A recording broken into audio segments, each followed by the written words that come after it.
Baiklah, assalamualaikum warahmatullahi wabarakatuh. Perkenalkan, nama saya Fauzi Anwar dengan NIM 3222110. Kali ini saya akan menjelaskan beberapa cara untuk mencari uji validitas, uji reliabilitas, uji normalitas, uji heteroskeditsitas, dan uji multikorelinealitas dengan menggunakan SPSS. Baiklah, langsung saja kita masuk pada tahap yang pertama, itu memindahkan data dari Excel kepada SPSS. Ke dependen, untuk X-nya kita pindahkan ke independen. Total X-nya. Baiklah, di sini kita akan masukkan, kita kopikan Kita klik plots. Kita klik kita kopikan dari Y1 sampai ke X X sampai sini. Selanjutnya kita klik kanan, lalu kita copy, lalu kita buka SPSS,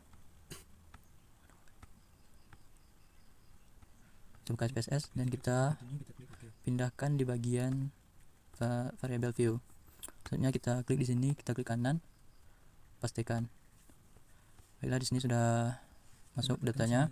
Selanjutnya langkah yang kita lakukan itu mengubah desimal di sini menjadi 0 semuanya.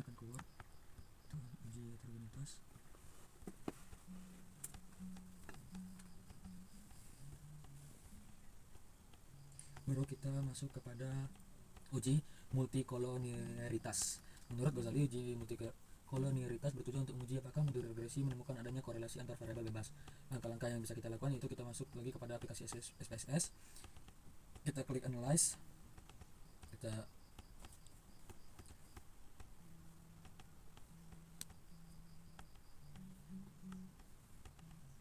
klik analyze, baru kita regression,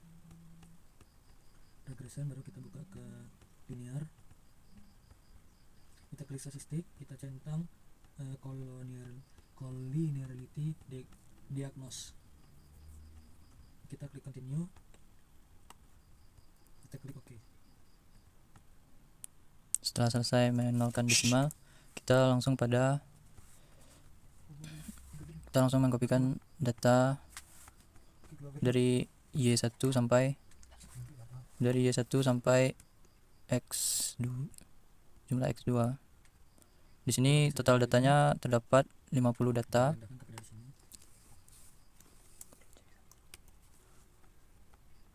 Kita kopikan, langsung masuk pada SPSS, kita ambil data view, kita pastikan.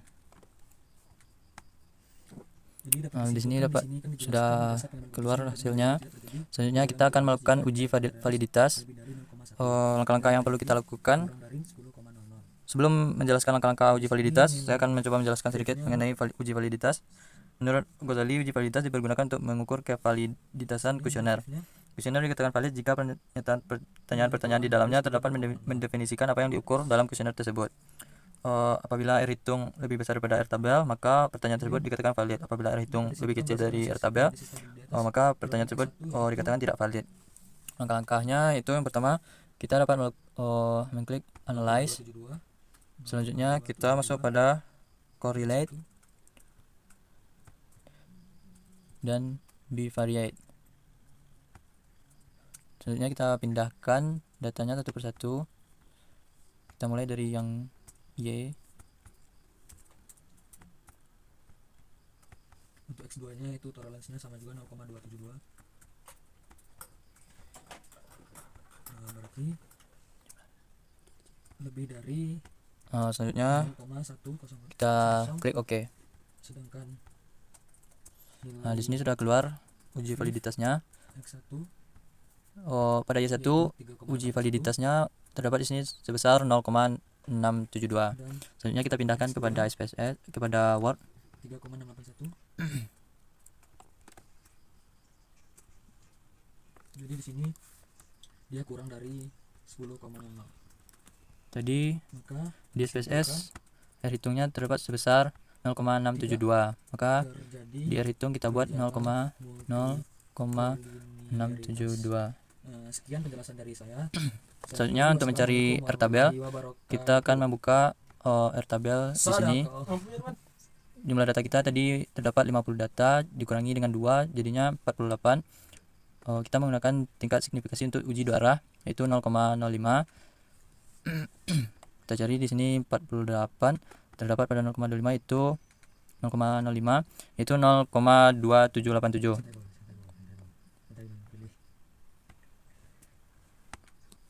Nol koma 2787.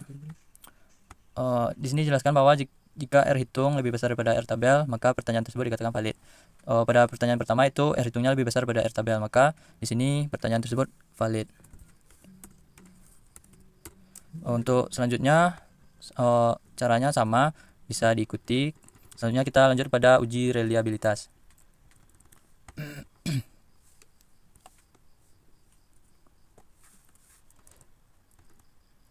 Uji reliabilitas menurut Jogianto, instrumen yang reliable termasuk instrumen di mana jika dipakai berulang kali dalam pengukuran objek yang serupa, nantinya dapat menciptakan data yang serupa atau reliable pada tiap ukuran. Berikut ini adalah kriteria pengujian.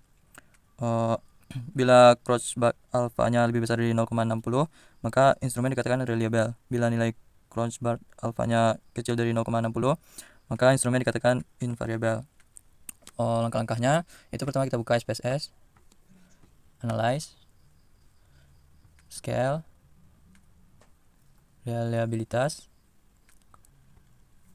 Selanjutnya kita pindahkan semua datanya yang Y. Gimana cara ngirim video guys? Cara ngirim video? Ambil apa video itu? Udah kok. Udah masukkan ke YouTube.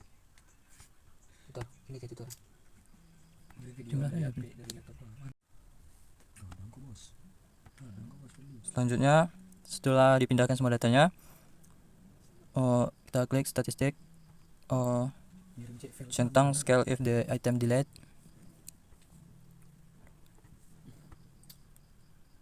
Selanjutnya kita tekan continue. Selanjutnya kita oke kan. Di sini Kreuzberg alfanya yaitu 0,0789. Selanjutnya kita pindahkan kepada Word 0,789. Sebenarnya kita buka capcut.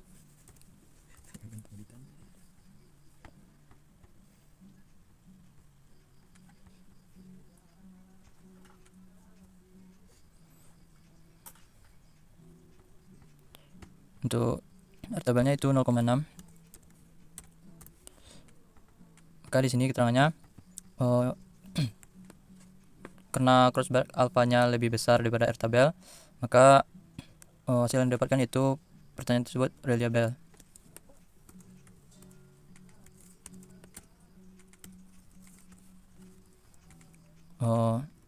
Untuk display toko dan pakai bonus, caranya sama seperti impulse buying, tinggal ikuti saja. Selanjutnya kita masuk pada pembahasan uji normalitas.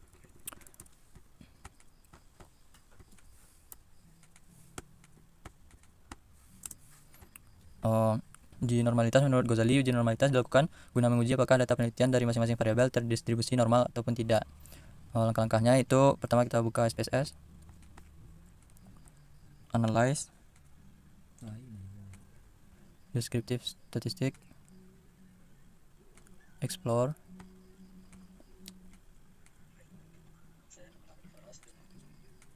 pindahkan. Kita pindahkan jumlahnya, jumlah Y, jumlah X1, jumlah X2. Selanjutnya kita klik plots, centang normality, plots with test. Selanjutnya kita continue. Selanjutnya kita oke kan.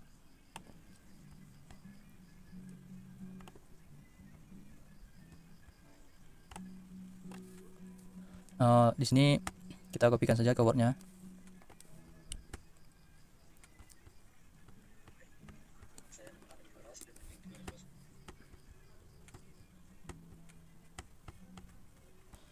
Sini sudah terdapat hasilnya. Selanjutnya di sini dikatakan jika nilai signifikansi lebih besar daripada 0,05 maka nilai residual berdistribusi normal. Di sini Y-nya signifikansinya 0,083. Jadi lebih besar daripada 0,05, jadi data tersebut dikatakan berdistribusi normal. Selanjutnya kita masuk pada uji heteroskedasitas. Menurut Ghazali, uji heteroskedasitas berguna untuk menguji apakah model regresi mengalami ketidaksamaan varian dari variabel-variabelnya. Langkahnya yaitu yang pertama kita buka SPSS, klik analyze, regression, linear, kita pindahkan zspread,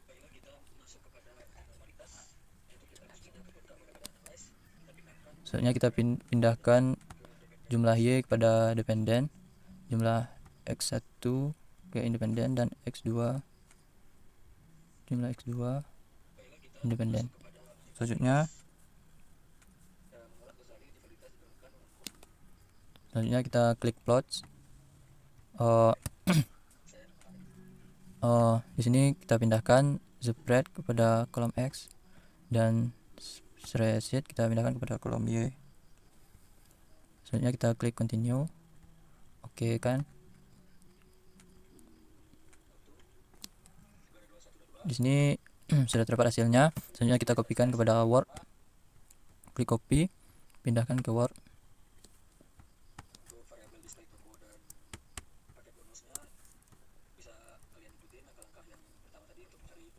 Kita pastikan di sini sudah terdapat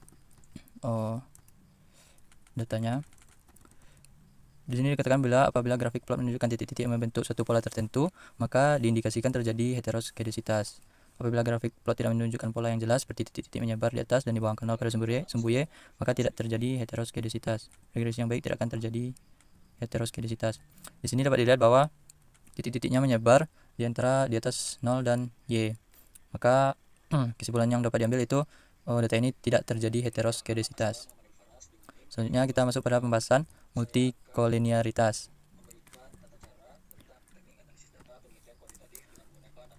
Menurut Ghazali, uji multikolinearitas itu bertujuan untuk menguji apakah model regresi menemukan adanya korelasi antar variabel bebas.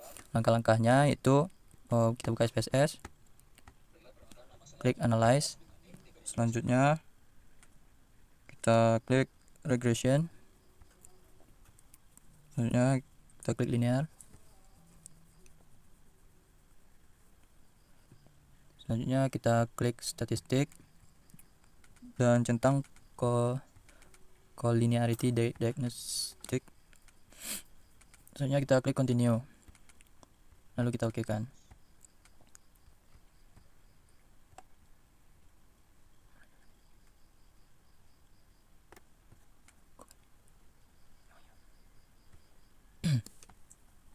Di sini sudah terdapat datanya, langsung saja kita kopikan kepada Word.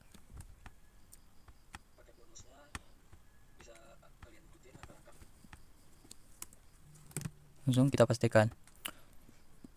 Di sini sudah terdapat datanya.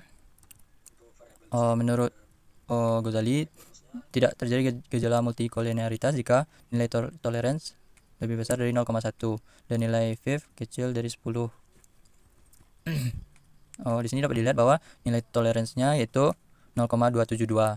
Jadi nilai toleransinya lebih besar daripada 0,1 dan nilai VIF-nya itu lebih kecil dari 10. Maka tidak terjadi gejala multikolinearitas pada data ini.